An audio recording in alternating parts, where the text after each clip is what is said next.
Hey YouTube, welcome back to a brand new Animal Crossing New Horizons video. Today we are taking a look at 5 features Animal Crossing New Leaf has that New Horizons needs. So without further ado, let's get straight into today's video.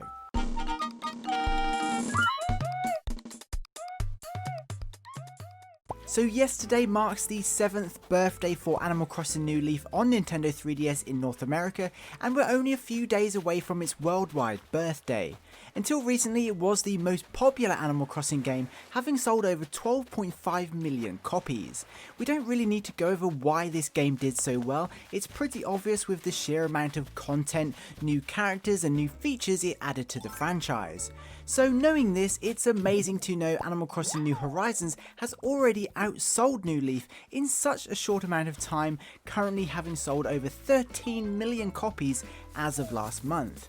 However, despite the gorgeous attention to detail that New Horizons has, and the large amount of content when you consider things like the art mechanic, the patterns you can unlock, the bugs and fish models you can collect, and even the sheer volume of clothing variations, there is an argument to be made about how New Horizons as a mainline game sometimes feels like it's missing some of the larger content, especially when compared to New Leaf.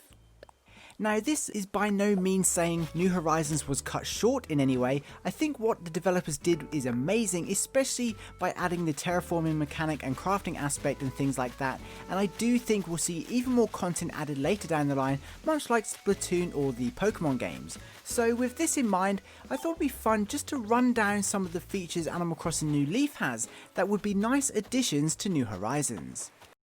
Number 1. Diving.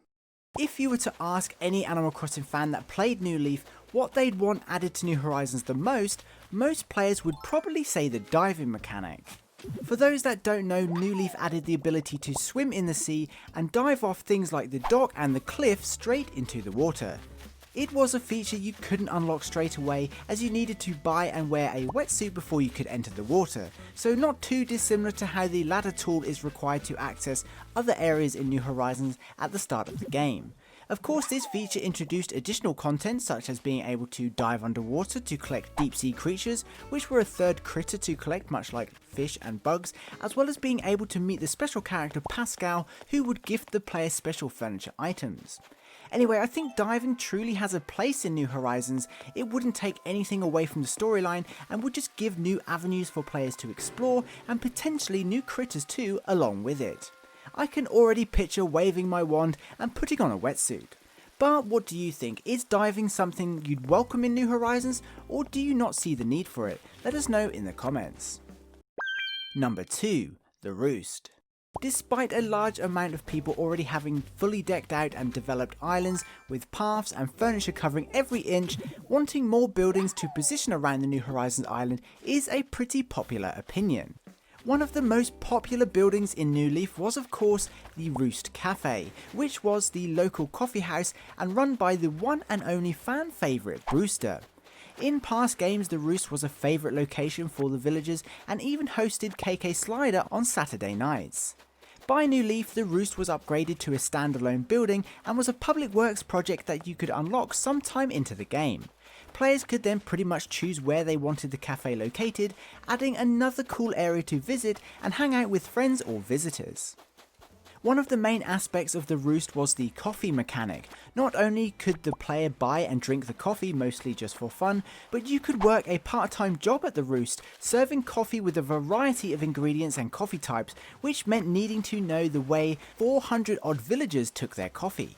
When you think about it, it was such a tiny little detail but required pages and pages of a game guide to cover. So for me personally, I think adding not only the Roost and Brewster to New Horizons would be cool, but bringing the coffee mechanic along with it would make for some super fun side quests. Who knew what made Isabelle so sweet was having 3 spoonfuls of sugar in her mocha? Number 3. Island Resort Tours. Animal Crossing New Horizons has changed the way multiplayer can be played in the Animal Crossing world by allowing us to play with multiple residents at the same time for the first time ever in any Animal Crossing at a click of a Joy-Con.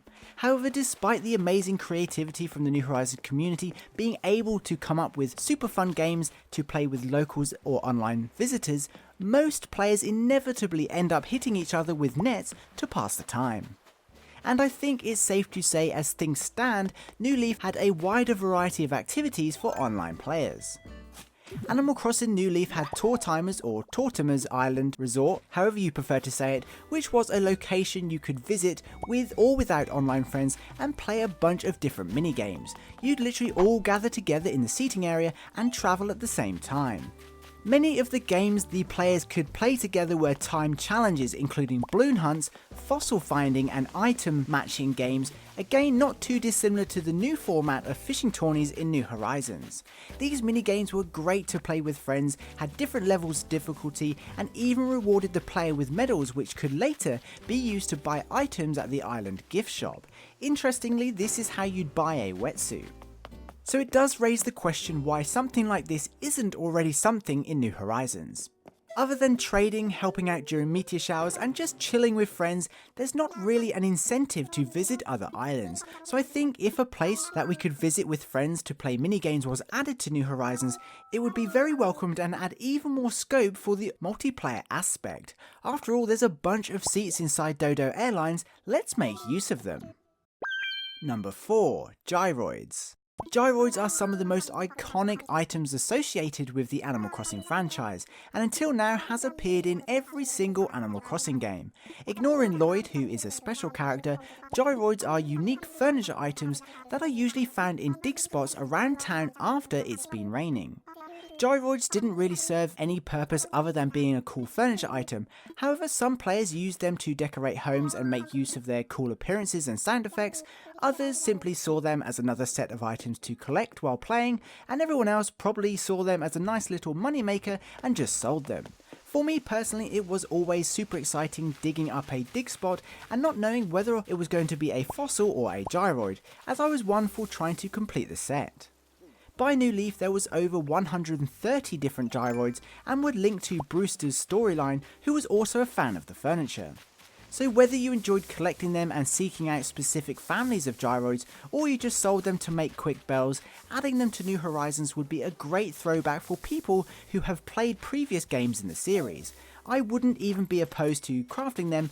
They're supposedly made of clay and we have tons of clay crafting materials around the island, so it would make sense. After all, we can build giant robots, why not gyroids? Number 5. Furniture sets. Animal Crossing has really always been about decorating our homes and creating a nice little getaway from the real world and a place to escape to.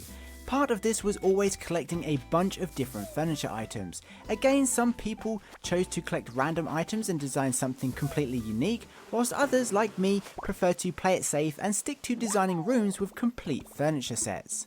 Now, I'm not saying New Horizons is lacking in the furniture department by any means. In fact, we have some of the most innovative items ever seen in a mainline game, but there does seem to be a shortage of complete furniture sets. I'm mostly referring to sets like the Modern Wood furniture set, or the Astro furniture set, or even the expensive Gorgeous furniture set, which would all make the room they were in look like it was meant to be that way. Plus, the journey to finding all the pieces from individual sets was fun. It's these kind of complete sets that were introduced or expanded upon in New Leaf I think would greatly benefit Animal Crossing New Horizons. Of course, we have a pretty vast array of furniture items available to buy and craft in New Horizons, but the majority of them are almost certainly made to be placed outside, and it feels like designing the interiors of our homes has been forgotten. Bringing new, fuller sets or themed furniture items over to New Horizons would be awesome. But what do you think? Are you happy with the furniture items available, or would you like to see more sets and items added to New Horizons in the future? Let us know in the comments. Anyway, that's 5 features Animal Crossing New Leaf was shipped with that personally I think the majority of the New Horizons community would welcome to New Horizons. If there are any others, please be sure to let us know, and if we get enough we could do a follow-up video with a bunch of your suggestions. Anyway, for now that pretty much wraps up this video. If you're an Animal Crossing fan, don't forget to subscribe so you don't miss out on any New Horizons news. Until then, I'd like to give a special thank you to this channel's Patreon supporters, as well as this channel's members. You guys absolutely rock. Don't forget to head over to our Discord server too, and of course, if you got this far in the video, please comment diving just to let me know you did. That would be super awesome, and please be sure to include what 2 things you most want to see added to New Horizons. I'd love to know. Anyway, I hope you enjoyed this video and found it entertaining. Please be sure to leave a like if you did. Thanks for watching, I hope you have an amazing day, stay safe, and I'll see you in my next video. Peace.